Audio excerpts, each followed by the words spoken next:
Welcome back to the Deep Dive. We are back with a fresh stack of sources, and today we are doing an audit.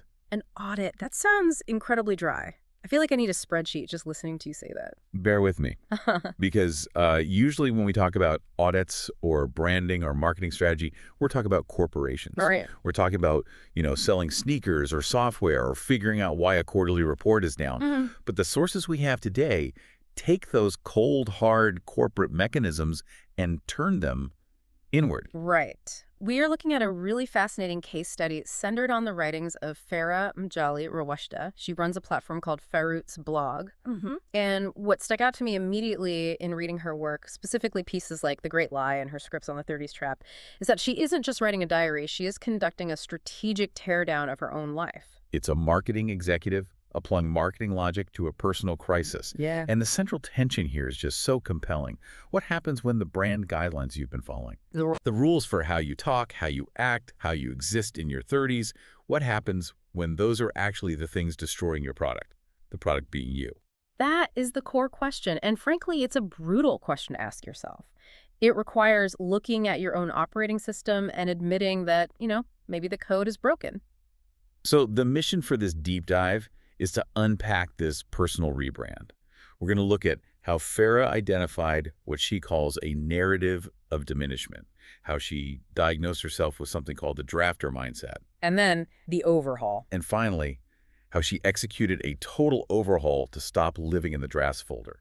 And I want to be clear, while the terminology is all marketing, the story is deeply sociological. It's about ageism. It's about gender roles, specifically looking at the corporate landscape in Jordan where Farah operates, though I think the themes are universal. Oh, totally. And it is about the psychological toll of trying to optimize yourself for an audience that doesn't actually want you to succeed. Okay, let's start with the background then. To understand the rebrand, we have to look at the legacy brand.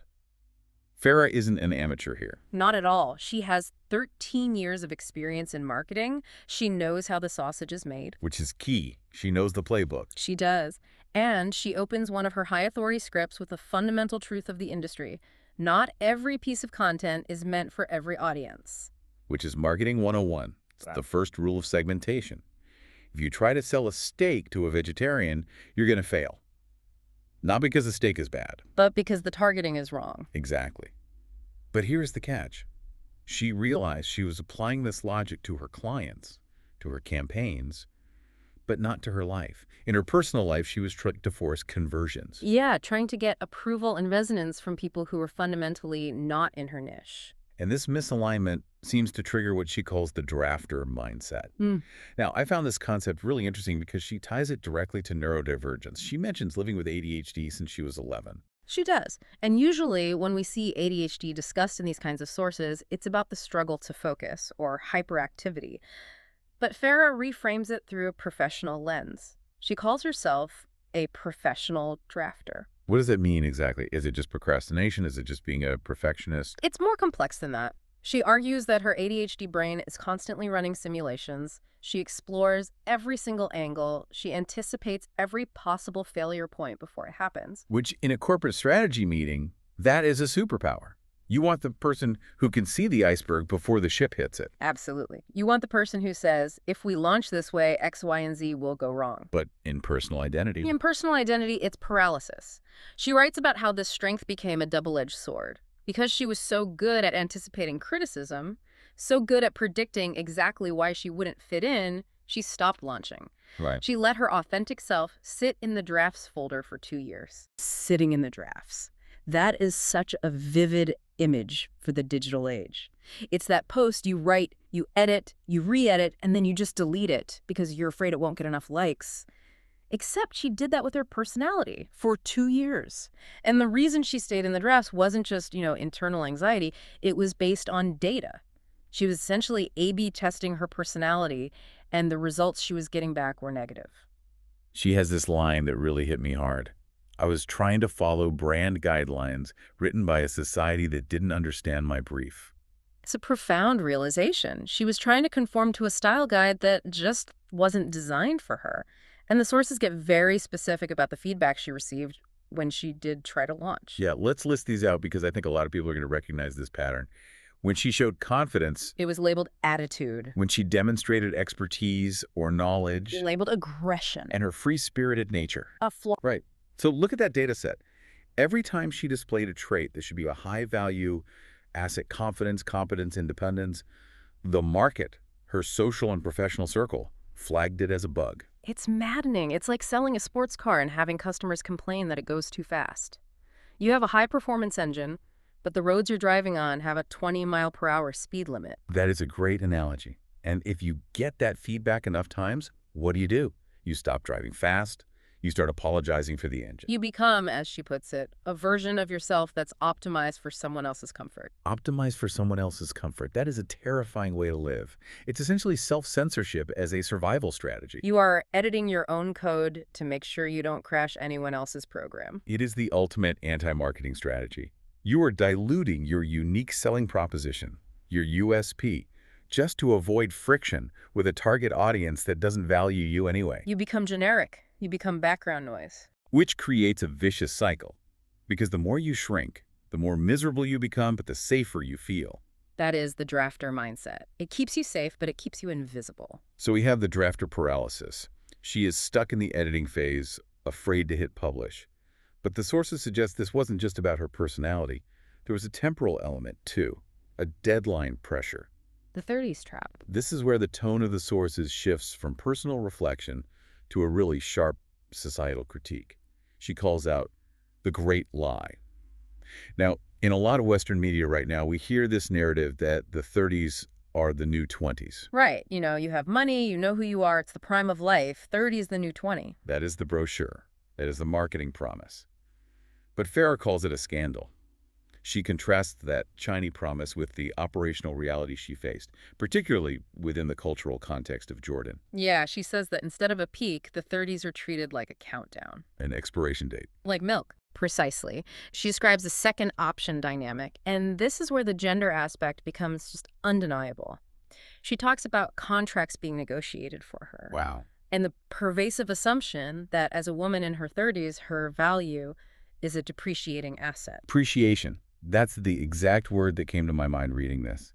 The idea that she should feel lucky just to be considered. Yes. And think about the psychological impact of that. If the market tells you that your value is dropping every single day, you become desperate. You start accepting bad deals. We start thinking, well, maybe this is the best I can get. It's predatory pricing applied to self-worth. It really is. It is. The sources describe it as a quiet manipulation. And that word quiet is so important. It's not always someone shouting at you. It's the subtle looks, the passive-aggressive comments, the concern about your timeline. Yeah, the gaslighting. It gaslights you into lowering your standards. You accept less money, less respect, less happiness, and you tell yourself it's a logical choice because you're running out of time. So you have the drafter mindset holding you back internally, that fear of failure.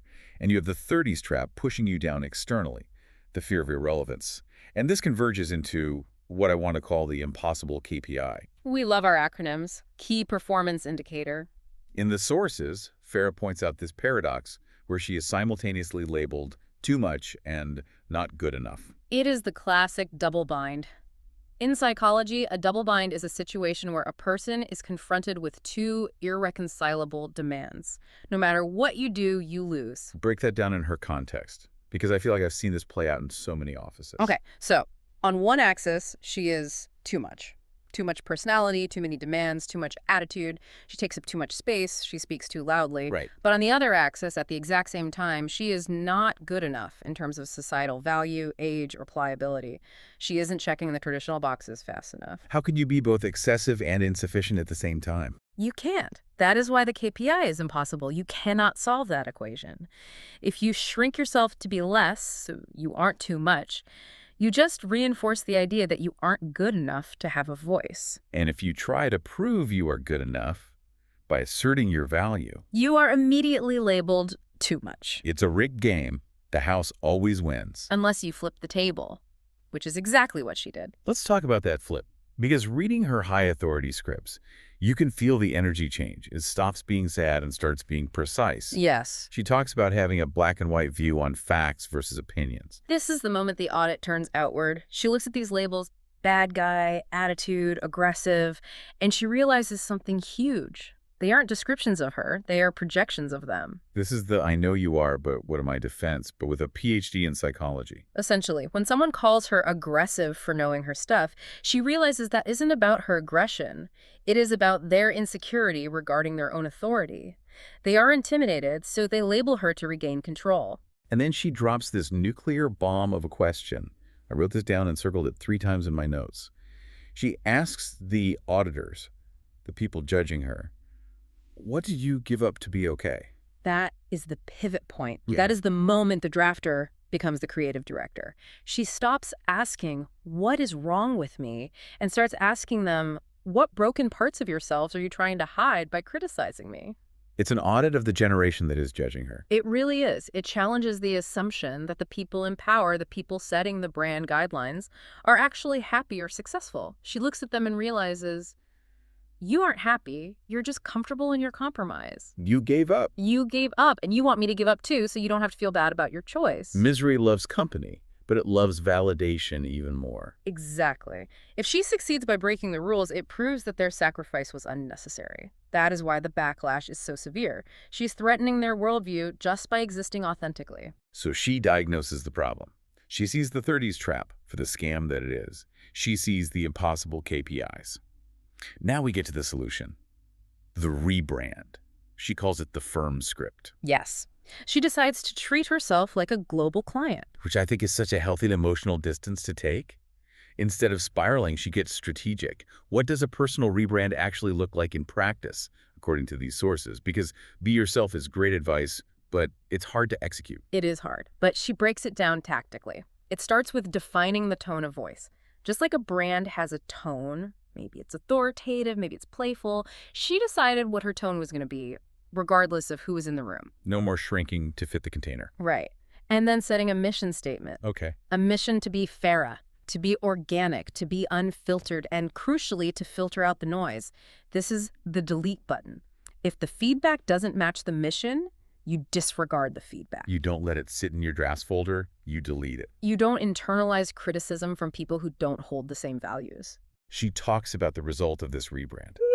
She says she is finally out of the drafts. That phrase really stuck with me. Out of the drafts. It implies action. It implies visibility, but mostly it implies risk. I mean, she hit publish. She hit publish on her personality. And sure, some people unsubscribed. That is the point of a rebrand. We talked about this at the start. Not every piece of content is meant for every audience. Right. When she hit publish, she lost the audience that wanted her to be small. But the people who stayed, that is her actual target market. Those are the people who value the product. She also makes a really important point about maintenance. She says demanding professional rights isn't ridiculous, it's just standard maintenance. I loved that reframing. We often treat asking for respect or fair pay or boundaries as this huge dramatic ask, like we're being difficult divas. Farooh reframes it as operational maintenance. You wouldn't drive a car without oil. You shouldn't run a career without respect. It's not attitude, it's just the cost of doing business with her. Exactly. It removes the guilt. And that is what the 30s trap relies on. Guilt and fear. Fear that you are too old, guilt that you are asking for too much. Right. When you treat it like a business audit, the guilt evaporates. You just look at the data. And the data says, my operational requirements are not being met. Rectify this or I walk. And that willingness to walk away, Right. that is the ultimate power move. It is. If you aren't willing to lose the deal, you have no leverage. So what does this all mean for someone listening who maybe isn't in marketing? Maybe they aren't in Jordan. Maybe they aren't even a woman in their 30s. Is this transferable? I think the universal takeaway here is about the danger of the drafts folder. We all have one. We all have parts of our lives, a dream job, a relationship standard, a weird creative hobby, a personality trait that we are keeping hidden because we are afraid it won't land with our current audience. We're trying to optimize for the comfort of people who might not even like us that much. Precisely. We are waiting for approval from a committee that has no interest in our success. Farooh's journey shows that the approval never comes.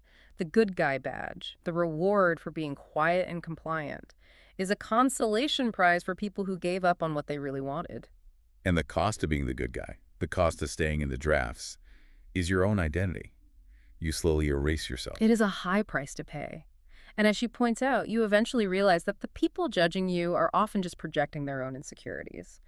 They are just mad that you have the audacity to be too much when they settled for being just enough. Oof, just enough. Nobody wants that on their tombstone. Mm. Here lies John. He was just enough. No, that is a tragedy. You know, reading through these scripts, especially the high authority version, you can feel the shift in energy. Yeah. It's not apologetic. It's not asking for permission. It is a declaration, and that is what a rebrand is. It isn't a question, it is a statement.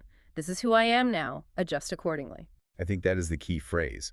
Adjust accordingly. You aren't asking the world to change. You are telling the world where you stand and letting them decide if they want to stand next to you.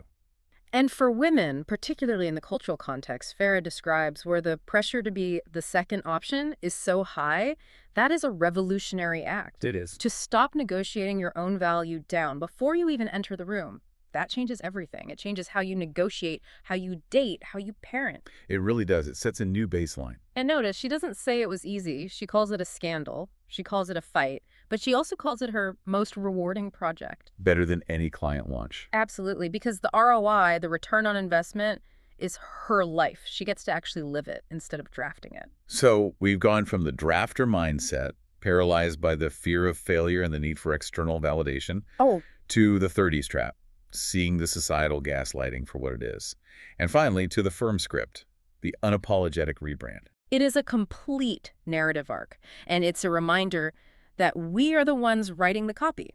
We can edit, we can delete, but ultimately, we have to publish. Critical thinking really is the antidote to that quiet manipulation you mentioned earlier.